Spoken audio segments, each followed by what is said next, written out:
boas-vindas a você que nos acompanha em mais um episódio de Conversas Literárias. Eu sou a Carol Batayer. Eu sou Diogo Brunner e a gente recebe aqui hoje a poeta Débora Arruda. Bem-vinda, Débora. Olá, obrigada, gente. Muito obrigada pelo convite.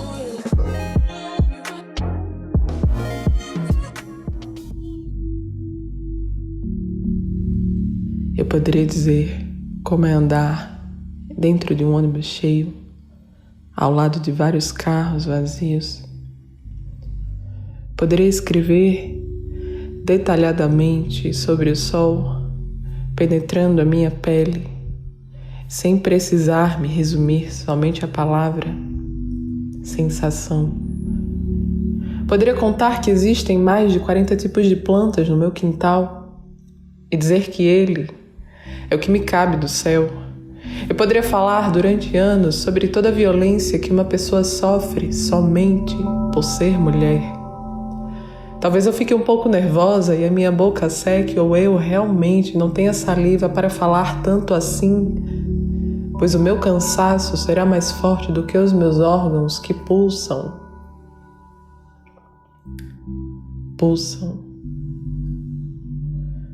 Porém não mais do que a minha vontade de lutar. Eu poderia narrar todas as minhas experiências na cozinha, enquanto simultaneamente pensaria sobre todas as pessoas que jamais poderiam escolher o que comer. Poderia falar sobre a guerra e sobre a tortura, e dizer que não há nada pior do que combater quem está do mesmo lado da trincheira. Eu diria que odeio canaviais, e que toda vez que passo por eles o meu estômago aperta, mas não conseguiria me prolongar. Eu deveria dizer que alguém sempre varrerá a sujeira, mas com certeza eu diria que se você perder um braço, passará a vida inteira sentindo dor no espaço vazio de um membro que já não existe mais, e pensaria em todos os corações despovoados que ainda doem, pois não há ninguém além da partida fazendo morada. Eu poderia imaginar os desejos agarrados de quem nunca pôde se desprender e entenderia que isso não é uma opção. Em seguida, eu diria que 40 horas semanais de trabalho, uma casa e 2 filhas não podem ser os únicos sonhos de uma mulher. Eu poderia falar da solidão e de casais que conversam entre todos, menos entre si. Eu poderia falar da tristeza e que às vezes ela consegue ser tão forte que não há nada que te faça rir. Eu poderia falar sobre tudo isso, menos sobre a ausência de invenção e sobre o esforço de pensar sobre qualquer outra diferente coisa, mas é sempre você, sempre você, sempre você.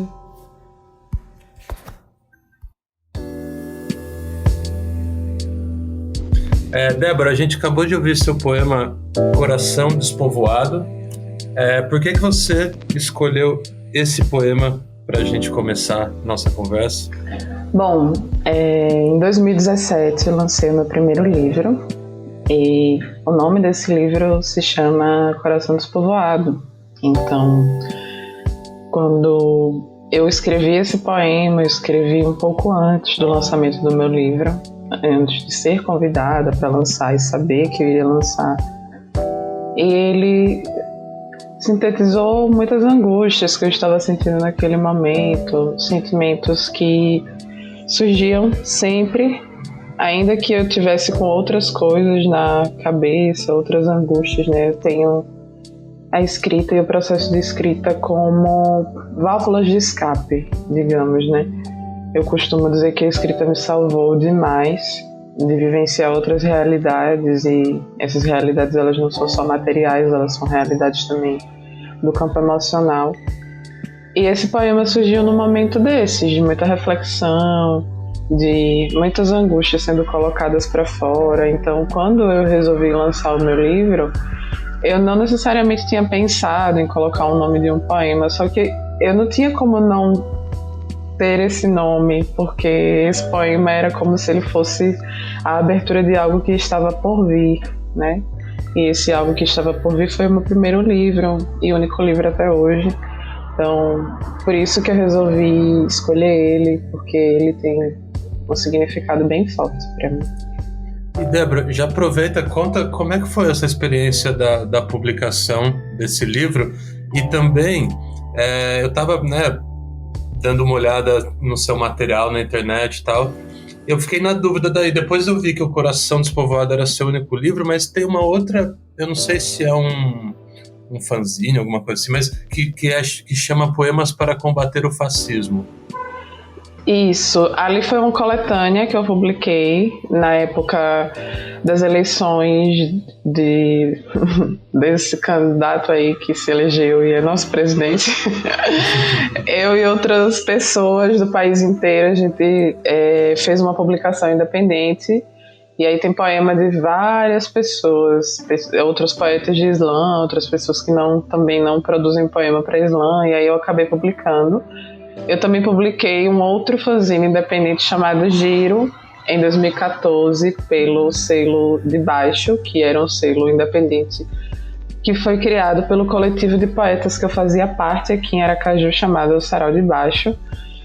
E aí, quando eu publiquei O Coração Despovoado, ele foi uma compilação de alguns poemas que já estavam nesse primeiro fanzine no Giro e outros poemas da minha trajetória, né? Como eu nunca pensei que eu ia conseguir um dia lançar um livro, eu não tinha um livro preparado, né? Porque é muito mais fácil a gente ter um livro preparado quando a gente tem condições materiais para isso e a gente tem contato com editoras, está dentro desse mercado editorial, ainda que é um mercado editorial independente, mas essa cena de publicação física, ela ainda é muito restrita aqui onde eu moro, em Aracaju, principalmente no Nordeste. A gente sabe que a circulação desses materiais ela não é democratizada no país. Muitas pessoas que acabam publicando livros são pessoas que estão concentradas no Sudeste mesmo, né, em outras regiões. Então, aqui até o lance de termos editoras independentes em circulação era mais baixo.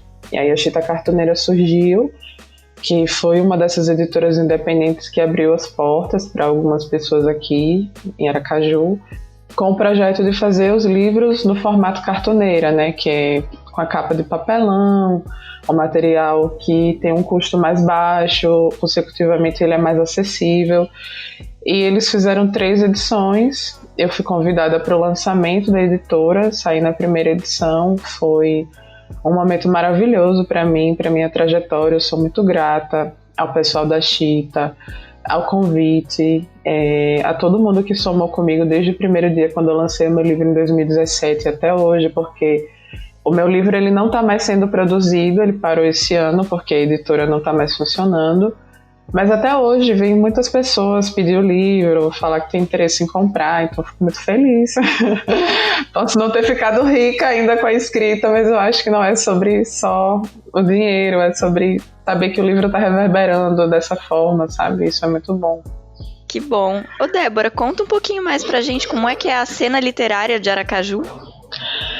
A cena literária de Aracaju ela é riquíssima, ela é muito forte, a gente tem apesar de não termos incentivos, né, estatais e incentivos institucionais mesmo para continuidade dessa cena, né, porque não é só existirem poetas e escritores, essas pessoas precisam ter condições para isso, senão todo mundo vai ficar apertado de grana e vai precisar trabalhar em qualquer outra área que não essa.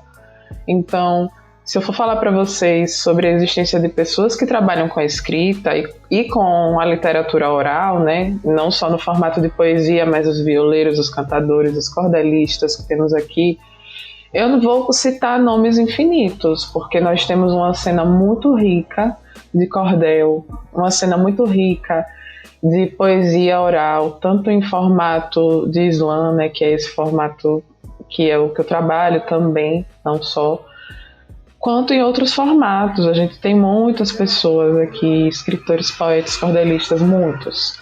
Mas a gente tem... Isso se espalha para o interior também ou é uma coisa mais da capital? Sim, assim? Não, isso se espalha para o interior totalmente. O Nordeste ele tem uma história com a oralidade, né? Ele tem uma história com a poesia, sobretudo. Quando eu estava ano passado no encontro do Sesc do Nordeste das Artes, teve uma fala de Kalila das Mercês, que eu admiro muito, um beijo, Kalila, que foi sobre o fato de no Nordeste a gente trabalhar mais com poesia porque a gente não tem condição material de escrever um romance. Isso ficou muito na minha cabeça, até hoje eu penso nisso. Por que a gente não produz romance aqui? Porque produzir um romance requer tempo e dinheiro, né? Eu não posso produzir um romance no meu quarto e esperar que a comida chegue para mim do nada e o dinheiro também. Então a gente aqui, por ter esse formato de poema e de texto literário mais curto e mais cantado e que surge às vezes dentro dessa rotina que a gente tem, que é muito mais pesada porque nós vivemos uma vida mais precarizada, isso se espalha muito, não só na capital, no interior também, mas a falta de incentivo, ela é proporcional ao número de pessoas que nós temos que trabalham com a escrita. A gente tem pouquíssimo incentivo aqui. Nossa, mas é bem interessante essa fala dela mesmo, né? Bem, é para se pensar. E Débora, você citou já o seu trabalho com o coletivo Sarau de Baixo, né? Aí eu queria que você falasse um pouco mais sobre ele, traçasse essa história, porque nós só dando uma olhada no material na internet, já teve, enfim, ele deve ter uma história longa, né? Tem muita coisa, muito material dele, assim. Sim, sim. O Sarau surgiu em 2013 e ele foi um grande marco na minha vida, não só na minha vida enquanto poeta, mas na vida de todos os poetas que transitaram: Pedro, Alan, Clarinha, Líria, Marcelinha, Daniel, Morgan, Índio, Carol. São muitas pessoas, sabe? Smash, enfim, muitas pessoas que passaram pelo Sarau de Baixo, não só nós que éramos os poetas e organizávamos o evento, mas as pessoas da cidade que puderam frequentar e outras pessoas de outros estados, porque nós tivemos a possibilidade de trazer convidados, poetas de fora para cá, tiveram suas vidas marcadas pelo Sarau, né? Hoje, alguns anos depois, o Sarau começou em 2013, né? Estamos em 2020, eu consigo ter uma história diferente para contar para vocês da história que eu contaria na hora. Eu consigo entender hoje que o Sarau, ele era um fruto de um movimento muito maior que estava acontecendo no mundo, né? Um movimento de ocupações, né? De disputas políticas territoriais, entender a cidade, né? O espaço urbano enquanto um território pertencente a todos nós. Na época, a discussão do direito à cidade, ela estava totalmente associada à nossa pauta de democratizar a arte e levá-la para a rua. A gente fazia uma ocupação urbana em que a gente chegava num viaduto que não era utilizado assim, né, pelas pessoas, embaixo de um viaduto de um estacionamento que vivia bem abandonado. E a gente chegou e ocupou esse lugar e levou poesia para lá sem nenhum tipo de ajuda do governo, muito pelo contrário, né? O governo só chegava junto para poder levar policiamento e repressão. E esse foi um dos motivos que acabou desencadeando o fim, né, depois de 2 anos e meio. Mas esse movimento não foi feito somente por nós. Hoje, depois de estudar um pouco, compreender melhor o cenário político nacional e internacional, eu percebi que a gente era fruto de uma onda de outros movimentos, de Ocupe, Primavera Árabe, vários movimentos que foram se espalhando pelo país pouco antes de 2013, né? E aí veio 2013 e todas as ondas de junho de 2013. O Sarau começou em setembro. Então, assim, nós também somos fruto dessas indignações, desses levantes que foram às ruas, levaram multidões, né? O Sarau foi um desses frutos, só que a gente não estava levando a pauta do transporte, como em junho, e nem outras pautas semelhantes às de outros lugares, né, do país. A gente estava levando o direito à cidade e o direito à arte e à cultura como questões que deveriam ser trazidas para nós pelo governo, né? Tipo, a gente estava tentando o tempo inteiro facilitar esse diálogo, né? E quebrar alguns paradigmas de que arte e política não caminham juntos, que artista não deve discutir política, que artista deve continuar, né, nesse local de conseguir acesso somente se for na via individual. Eu tenho um contato e esse acesso vai ser só para mim. Não é justo que eu tenha um contato e só eu tenha acesso. Todo mundo tem que ter acesso. Como que a gente democratiza isso, sabe? Então, muitas discussões estavam embutidas dentro do nosso processo de fazer o Sarau. E foi muito importante na minha caminhada ter vivido isso tão nova, né? Em 2013 eu tinha 21 anos, não sabia de nada. Hoje também não sei não, mas sabia menos ainda. E a poesia pode nos ajudar a combater o fascismo? Ah, com certeza. O fascismo, o racismo, tantos esses ismos, o machismo e várias outras repressões e opressões que nos circundam no dia a dia, né? Eu acredito muito no potencial de salvação da literatura, né? Salvação de mentes, de vidas, de possibilidades, né? Às vezes a gente encara um sistema fascista ou uma sociedade racista como a única possibilidade que a gente tem de viver, porque nem sempre fomos apresentados a outras realidades, né? Não podemos também achar que todo mundo vive numa condição, tem pessoas que vivem em outra, e a arte, ela chega, sabe? Ela chega como conscientização, ela chega para abrir as mentes, ela chega para abrir caminhos, e ela chega muito apresentando outras possibilidades, outras narrativas de vida, né? Outras formas de viver. Colonizaram o nosso país, invadiram as nossas mentes e dominaram a nossa quebrada, mas conquistamos independência, porque a nossa revolta também é armada. Os cadernos viraram escudos e as canetas munição. Enquanto derramam nosso sangue pelas ruas, a gente transforma as nossas lágrimas em ação. Dizem que estamos paradas e que pobre... Veja bem, pobre não presta pra nada. Respeitem os calos dos nossos pés, andamos muito. Não tivemos tempo para ficar parada, esperando sentada. Falam que somos a pior coisa que existe dentro da cidade, mas sabemos o que é que fede e o que é o verdadeiro lixo dessa sociedade. Estamos vendo merda e sujeira nas ruas todos os dias, mas ainda não encontramos nada tão podre quanto a burguesia. Sabemos do que somos capazes, pois antes de vocês, nós já estávamos aqui. Homens brancos e ricos, exterminadores da nação, destruíram a nossa cultura e a matança foi chamada de salvação. Enquanto vocês passaram 5 anos na faculdade de engenharia civil, a nossa sabedoria ancestral nos fez mestres de obras, muito antes dessa terra ter o nome de Brasil. Falam que a nossa produção não tem qualidade, mas foram as nossas mãos que levantaram toda essa cidade. Para que nunca se esqueça, não foram as balas de borracha que apagaram toda a nossa história, foram tiros de metralhadora que ainda ecoam na nossa memória. É muito fácil você vir me dizer que só falo de dor e de violência. Se para você, que mora na 13 de julho, seu playboy, o sinônimo de luta é estender uma bandeira na janela da sua humilde residência, vocês têm medo? Por isso não saem dos seus prédios, passam a vida dentro de carros com vidros fechados, mas saibam que é privilégio ficar reclamando de tédio. Vocês nem sabem o nome do bairro onde moram as suas empregadas. Ela é como se fosse da família, mas enquanto vocês estão na mesa, ela está sentada no chão, comendo os restos do patrão. Deixamos de ser submissas, agora somos nós. As protagonistas das nossas vidas, criaremos um novo destino jamais visto na Terra. Vamos trazer a nossa versão dos fatos, porque dessa vez nós é quem vamos vencer a guerra.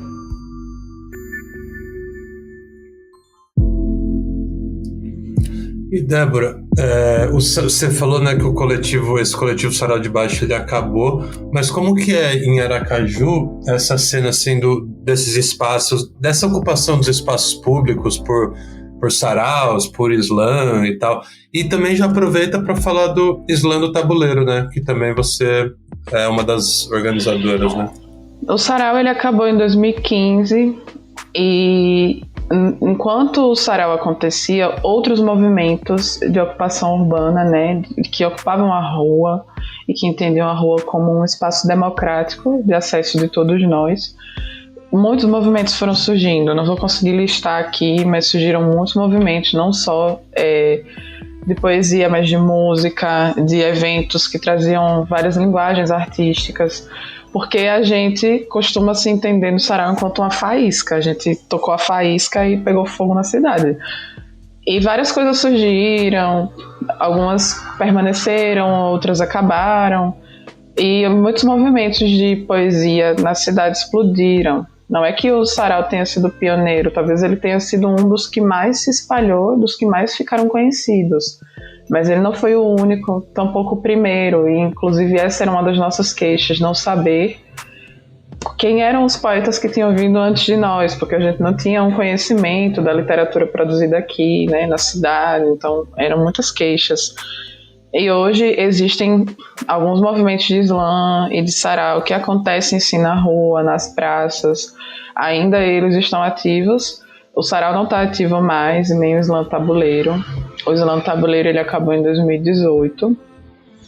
Mas muitas outras coisas aconteceram e eu tenho certeza que ainda estão para acontecer, né, aqui na cidade. Porque a ideia é essa mesmo, é manter a faísca acesa, sabe? Se todo mundo entende que é possível organizar o seu próprio slam, a gente só tem a ganhar, ninguém perde. E aí foi em 2016, 17, Alan Jones, que organizou o Sarau de Baixo comigo, que é poeta também. A gente estava bem quieto, querendo fazer poesia de novo na rua. E aí veio a ideia de trazer a batalha de poesia, né? O slam. O slam tabuleiro é o primeiro slam que aconteceu na cidade, isso eu posso afirmar para vocês. E começou comigo, Alan e João Henrique, que era nosso designer, trabalhava com a gente produzindo os cartazes, o material gráfico. E aí o slam já tinha um outro processo, né? Como o slam começou a acontecer no momento da nossa vida em que nós estávamos muito corridos, eu não estava mais na universidade, nem a Alan, a gente já tinha toda aquela vida de muito trabalho, pouco tempo para fazer arte, pouca condição financeira, nenhuma verba. A gente não tinha mais condição de fazer um evento que demandasse tanta energia material e física. E aí a gente conseguiu apoio com um parceiro nosso, Helenildo. E aí a gente fazia o evento lá no bar dele, o que era muito prático, porque a gente só precisava chegar, ligar o som na tomada e fazer o slam. Não tínhamos que carregar toda uma estrutura, montar um som, né, colocar luz, tudo isso a gente fazia no sarau, e o slam não. E aí ele acontecia toda sexta-feira, a gente foi fazer a nossa final no final do ano de 2018, e aí fizemos uma seletiva bem grande, com poetas que percorreram o slam por quase 2 anos, e foi incrível, maravilhoso. Mas aí a gente precisou tomar outros rumos nas nossas vidas, e aí não continuamos com o slam. Mas e você tem notícia, assim, em Aracaju, ainda tem algum grupo ativo de slam? Tem o Slam Malungu, que é um coletivo que eu construo também, mas a gente está um pouquinho parado agora, porque depois da pandemia ficou tudo muito complicado de retomar essas atividades que aconteciam presencialmente, que para você falar, você tem que falar sem a máscara, enfim, muitas logísticas. O Slam Malungu é um evento que começou a acontecer sendo construído somente por pessoas negras, poetas negros e negras, e depois eles passaram a trabalhar também com pessoas indígenas, e foi nesse momento que eu fui convidada a entrar no Slam Malungu, eu e mais 2 outras pessoas indígenas. Temos também o Poesia Marginal, que acontece na Praça da Bandeira, aqui, e outros eventos também, outros saraus, mas no formato de batalha, mapeados, são esses. Ah, que legal. Porque assim, a gente percebeu, entrevistando as pessoas esse tempo todo aqui pro programa, né? E mesmo aqui vendo a cena de Paraty também, os slams, os saraus, eles têm sido realmente os grandes, não é de agora, né? Mas é que eu acho que isso está mais visível agora. Eles têm sido os grandes aglutinadores, assim, dos novos escritores, novas escritoras, né? Você vê isso aí também? Ah, vejo com certeza, né? Eu fico muito feliz também, porque foi do lugar de onde eu vim, né? Apesar de eu ter uma formação em letras, eu não aprendi a escrever na faculdade. Eu já escrevi antes de entrar na faculdade.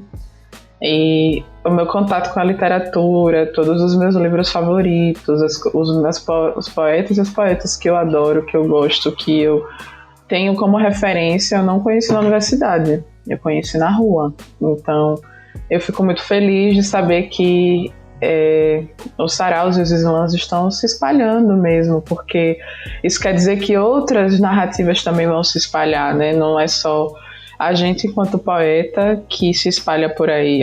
A gente leva a poesia de outras pessoas também com a gente, e essa poesia ela fica sem fronteiras, está na rua, é de todo mundo, não é Com nossa certeza. mais. Isso que é muito maneiro, né? Ela atinge a pessoa que tá passando ali, né? E que isso pode realmente ter dar um clique ali na cabeça e trazer aquela pessoa para uma coisa que ela nem imaginava, né? Isso é bem legal. E Débora, você comentou que muitos poetas, né, que você gosta, você não conheceu na universidade. Você fez letras? Isso, eu sou formada em letras. Né? Quais são os autores da sua vida, assim, que te conquistaram para a literatura? Número 1, Miró. Todo mundo que me conhece sabe que eu sou apaixonada. Miró da Moribeca? Isso, eu sou apaixonada por Miró, ele é meu poeta preferido. É a pessoa, assim, que transformou a minha vida. Quando eu conheci a poesia de Miró, o mundo fez sentido para mim, eu entendi as coisas, sabe? Foi como se várias queixas que eu tinha na minha vida inteira não fizessem sentido. Eu conheci a poesia de Miró e eu disse, gente, é isso. Eu estou no caminho certo. Eu tive a certeza do meu caminho ao conhecer a poesia de Miró. E eu tive a possibilidade de conhecer ele pessoalmente, quando eu fui para a balada literária em São Paulo. Tive a emoção de ver Miró recitar. Eu tinha muito essa vontade, eu tinha muito medo de não conseguir ver Miró recitar. Queria muito presenciar isso, ver a performance dele, né? Que a poesia de Miró, ela ultrapassa o papel, ela é o corpo inteiro. Quando você está ao lado dele, você não tem como não se contagiar com isso. Então, eu poderia dizer muitas pessoas, mas eu vou dizer só Miró hoje, porque tem um peso muito grande na minha vida. É o mais especial, né? Legal. E você tem um processo, assim, de criativo, uma rotina de escrita? Não, gente, queria muito ser essa escritora que chega aqui e compartilha um processo, mas como eu não consigo viver da escrita, é impossível eu priorizar a escrita na minha rotina. Eu queria muito que isso acontecesse. E eu trabalho muito para isso, né? Deixo de dormir, inclusive, porque quando eu não estou trabalhando, eu trabalho de ganhar dinheiro, eu estou trabalhando no que eu tenho muito prazer, que é a literatura, e que me dá dinheiro às vezes, não me dá dinheiro sempre. E eu gostaria que me desse dinheiro sempre, porque tem muitos anos que eu me dedico para isso e eu não consigo colocar como uma prioridade na minha vida, né? E aí, às vezes, as pessoas vêm com aquele papo de não sei o que, se você se esforçar. Não, gente, não existe isso. A gente sabe como é ser artista independente no Brasil. E eu que vim da periferia, tô com pai e mãe desempregado nesse momento, sabe? Sou a estatística da pandemia, né? Uma pessoa indígena que não tem uma renda fixa, que está com a família sem emprego. Eu não tenho como priorizar uma rotina de escrita de literatura. Eu não vou romantizar esse trabalho porque ele é romantizado por pessoas brancas do Sudeste. Não. Aqui a roda gira bem diferente e eu produzo bastante, mas eu não consigo dedicar o tempo que eu queria para isso e nem sempre consigo me sentir plenamente satisfeita. Eu sempre sinto que eu estou em falta e que eu poderia fazer mais, que eu poderia escrever mais, que eu poderia escrever melhor, que eu poderia produzir material com maior qualidade, que eu poderia ter lançado outro livro.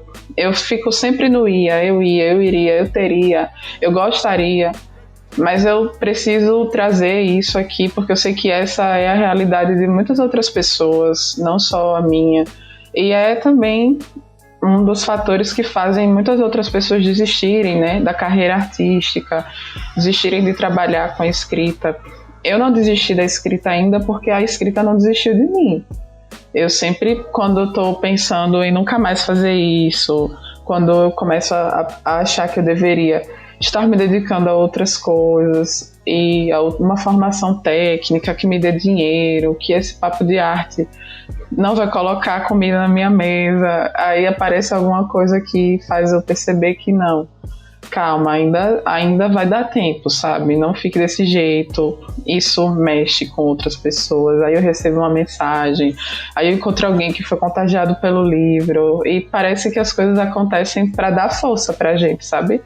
Para não fazer a gente desistir do que coloca a gente em pé. Eu sei que a escrita me deixa em pé, mas dizer que é fácil trabalhar com ela não é fácil, porque existem outras demandas muito mais fortes, assim. Claro, né? Demandas materiais, sobretudo, né? E eu acho que são tempos muito ansiosos também, né? Esses que a gente vive, assim, de... essa pressão de ter que, né, para um autor, de ter que publicar, né? De ter que, enfim, tá vivendo disso, senão parece que ele não é um autor, é um autor de verdade, né? Com certeza. E Débora, dentro ainda dessa questão dos saraus, dos slams, né, o que a gente tem visto muito também é que esses coletivos, eles se preocupam muito com né, isso pensando antes da pandemia, né, porque depois tudo virou de cabeça para baixo mesmo, mas essa preocupação desses novos poetas, desses coletivos de ir até as escolas também, isso rola aí em Aracaju? Demais, eu fui muito para a escola, muito. Trabalhando com oficina de literatura, oficina de poesia.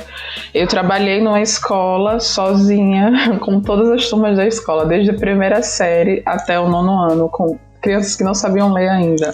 Foi um desafio muito grande fazer a oficina de poesia para crianças que não sabiam ler.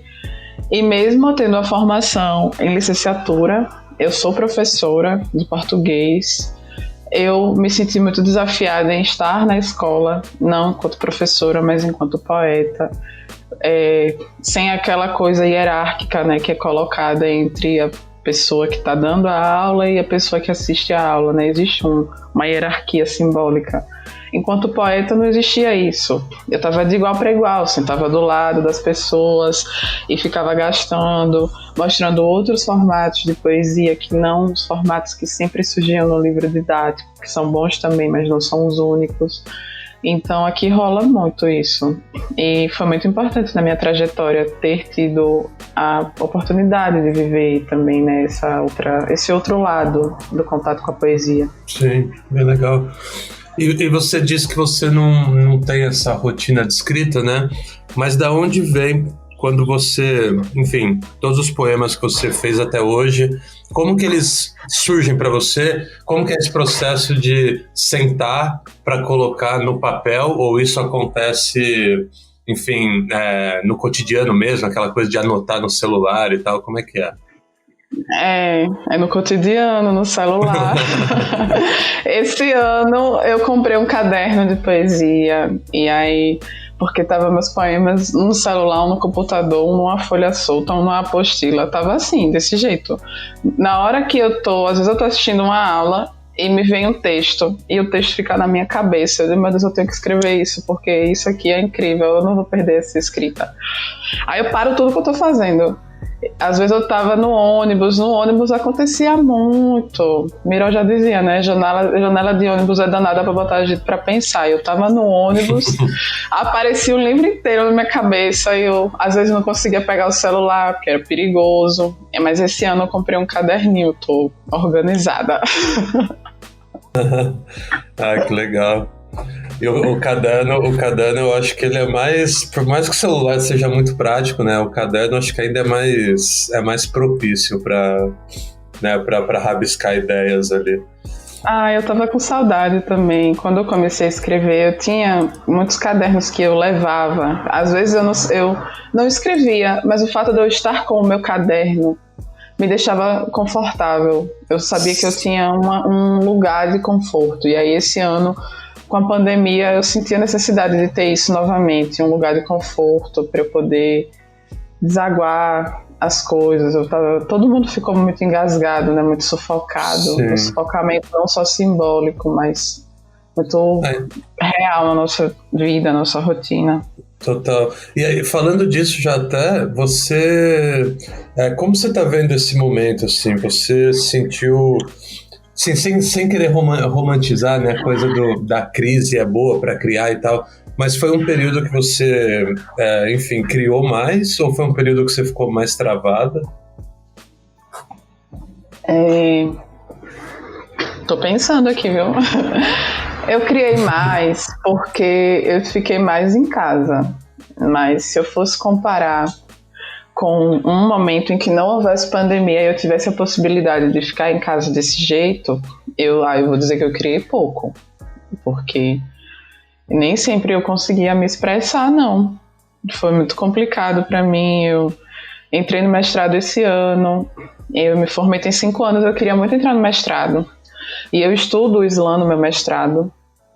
E aí eu estava muito ansiosa para poder viver esse outro momento que eu de fato me senti preparada, e as aulas começaram na primeira semana de quarentena. Não tive tempo nem de me adaptar a nada, eu tive que me adaptar à pós-graduação. E quando eu fui ver, eu adiei muito o meu sofrimento com a quarentena. No dia que ele bateu, eu fiquei muito tempo paralisada, mas eu produzi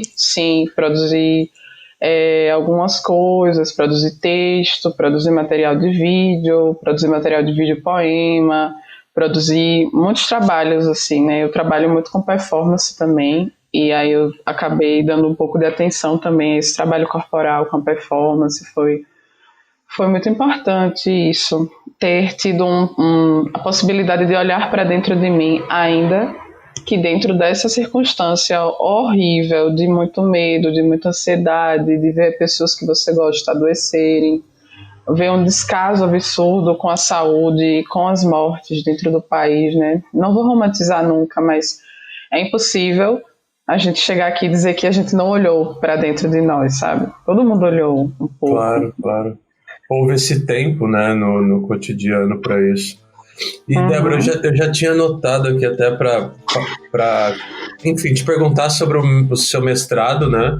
E agora que você falou, então, que ele tem a ver com o Islã, eu queria muito saber um pouco mais sobre ele e saber também aonde que esse trabalho acadêmico encontra com a Débora poeta, se é que encontra, né? Ai, com certeza. Quem escreve ele é poeta, não é acadêmica, não.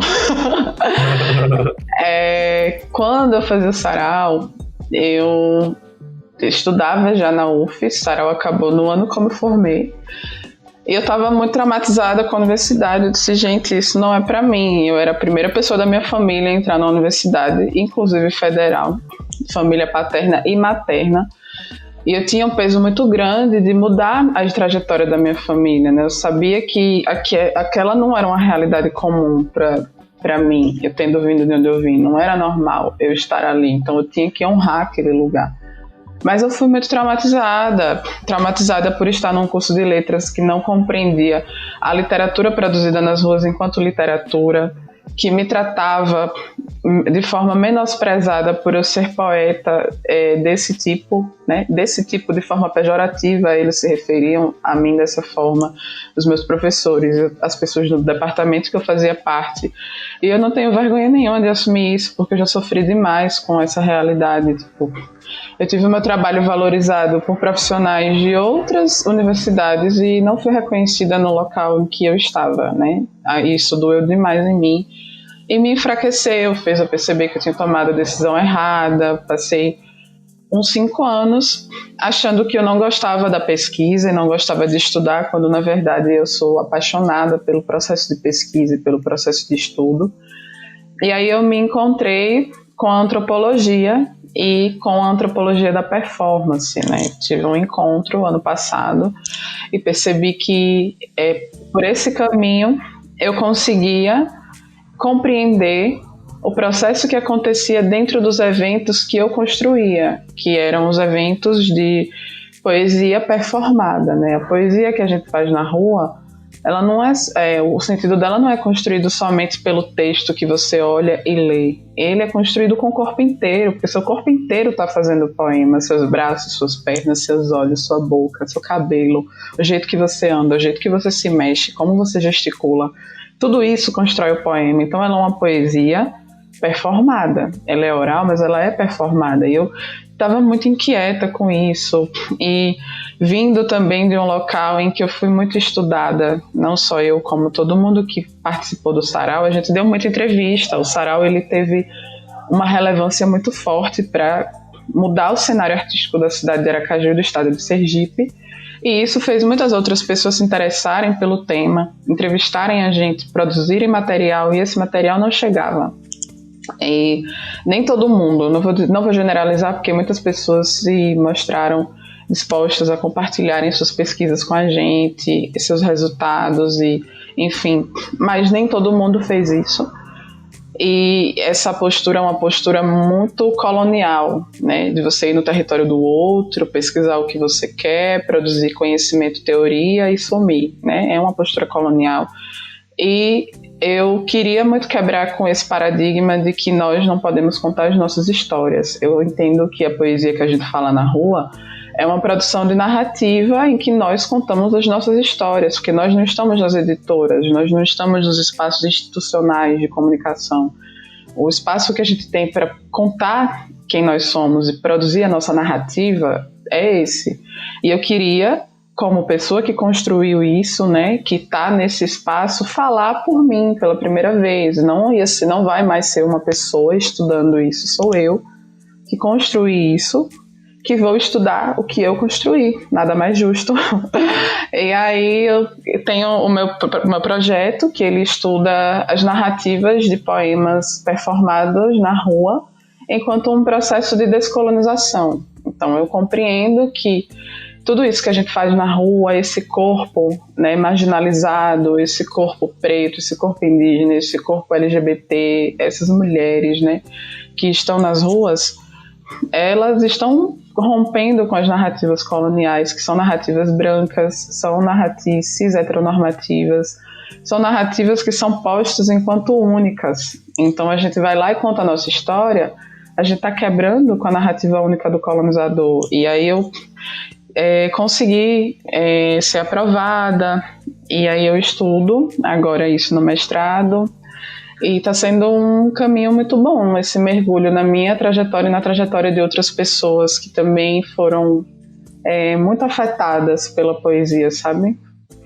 Pô, muito incrível. Você tem notícia de mais pessoas pesquisando coisas nesse sentido? Eu não tinha ouvido falar ainda não, muito legal.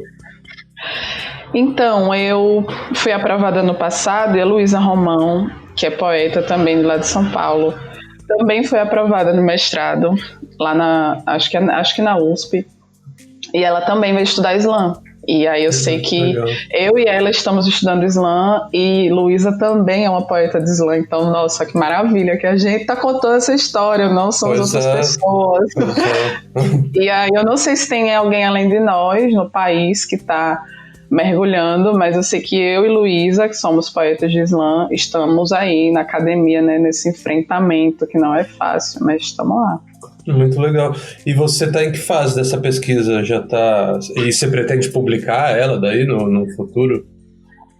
Pretendo, né? Minha grande inspiração é a Roberta Estrela Dalva, que ela tem um livro do teatro hip hop, ela é a grande mulher para nós, referência de mulheres que são slam master, que trabalham com a poesia, né? A Roberta, ela sempre foi um norte para mim. E quando eu conheci o trabalho dela, da pesquisa dela, eu conheci porque ela publicou a pesquisa dela, né?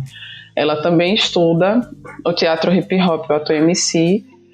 E quando eu vi o livro da Roberta, eu pensei, caramba, eu tenho que publicar a minha pesquisa, vai ser muito importante publicar esse material. Então, eu estou na fase de mapeamento, diálogos, porque no primeiro ano da pesquisa a gente não se dedica tanto assim à pesquisa, a gente acaba estudando mais as disciplinas do programa, conhecendo, né, o programa, e aí próximo ano é o ano inteiro dedicado à escrita da dissertação. E caso eu consiga um financiamento, alô editoras, eu quero publicar sim. Alô editoras, vamos me publicar. Muito legal, meu. E Débora, antes de, enfim, fazer as últimas perguntas, eu queria pedir para você ler alguma coisa pra gente. Tá bom. Eu vou ler um poema que eu escrevi na primeira semana de quarentena. E eu resolvi ler ele, não porque ele é pesado, triste, não. Mas porque a gente trouxe esse assunto e eu queria deixar registrado como foi para mim ter vivenciado, né, ter atravessado esse período. Acho que é importante também a gente materializar, né, a quarentena e a pandemia, porque agora que a gente ainda está vivendo uma pandemia, mas as coisas se acalmaram um pouco, parece que não está acontecendo nada, e isso também é muito angustiante. Então, eu vou deixar registrado aqui, saber como foi para mim esse momento. Não consigo produzir em meio ao caos global. Noticiado simultaneamente, milésimo por segundo, me questiono o tempo inteiro sobre a veracidade das informações e de todas as fontes de tudo aquilo que até então soava tranquilamente desconfiável. Números, mortes, casos, infecções, números, preocupações, números, aluguel, água, energia, as contas não param, número 90, 134, 612, 90, 134, 612, números. Há um mês atrás, eu diria a qualquer pessoa que dedicaria a minha vida inteira às palavras. E hoje, conto todos os minutos dos meus dias enquanto conto números.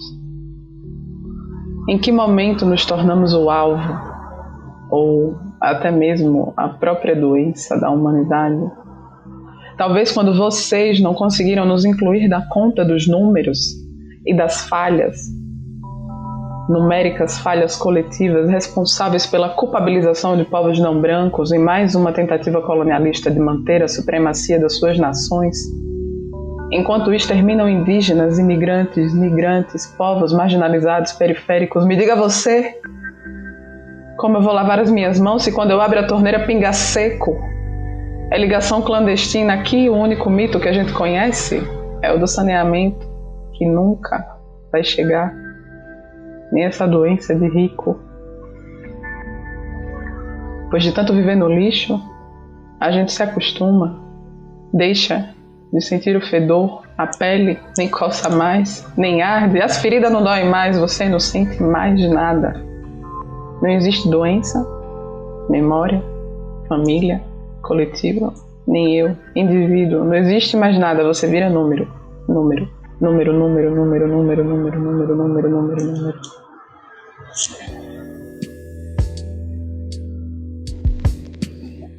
Débora, pra gente então se aproximando agora do final, né? O que você pensa que vai... Quais são os seus prognósticos para... Se é que vai ter um momento pós-pandemia, né? Mas o que você pensa que vai vir de tudo isso que a gente está passando? Tanto no cenário social, mas no cenário literário também. O que você acha que vai sair disso? Nossa, eu imagino que a literatura ela vai se transformar muito, porque nós fomos meio que obrigados a passar por um processo de mediatização dos nossos projetos, nossas narrativas muito mais intensificado. Talvez a gente passasse por esse contato com a internet, com as mídias mais intenso daqui a alguns anos. Eu sinto que com a pandemia todo mundo foi forçado a viver essa realidade agora, tipo, online, assim, 100% online. A gente começou a fazer tudo online. Eu sinto que isso vai interferir bastante na nossa produção literária. Eu não sei de que forma, se vai alterar a linguagem, mas eu sinto que só o fato de nós estarmos convivendo tanto com esse espaço, isso já afeta a nossa comunicação. Então, se eu puder dar assim, né, um palpite, eu imagino que a comunicação, o formato e os suportes, eles estão mudando muito mais rápido. E sobre os meus projetos mesmo, né, individuais, eu pretendo voltar a fazer trabalhos presenciais. Eu tenho sentido muita saudade de contato com as pessoas, de olhar no olho, né, de estar nas escolas, principalmente, que é o lugar que eu mais gosto de estar, né, e agora aqui as aulas estão paradas, então não dá para fazer projeto, também é muito arriscado, né? Você se colocar em situação de risco. E então, quando as coisas estiverem mais seguras para todo mundo, meu maior desejo é poder voltar para a rua, né? E sair um pouco das telas. Apesar de gostar das telas, não é o local onde eu escolho a minha produção. Então, os meus projetos, meus planos são esses, voltar. Débora, você tem alguma mensagem ou algum conselho para quem está começando no caminho da escrita? Tenho sim. Eu digo para todo mundo que está começando, não enxergar o mundo com os olhos dos outros, e sim com os seus. Eu acho que Ótimo. Esse é é algo que a gente tem que ter em mente, sabe? Porque os olhos dos outros vão dizer pra gente que a gente não pode escrever, que tá ruim, que nosso texto não é bom, que nosso texto precisa melhorar, que a gente deveria fazer outra coisa, que escrita é coisa de escritor, não dá dinheiro. Então veja o mundo com seus olhos, sabe? Não enxergue com os olhos dos outros, e veja a poesia e o significado da poesia com os seus olhos, porque ainda vão ter pessoas que vão dizer o que é ou não poesia, né? Ainda tem isso.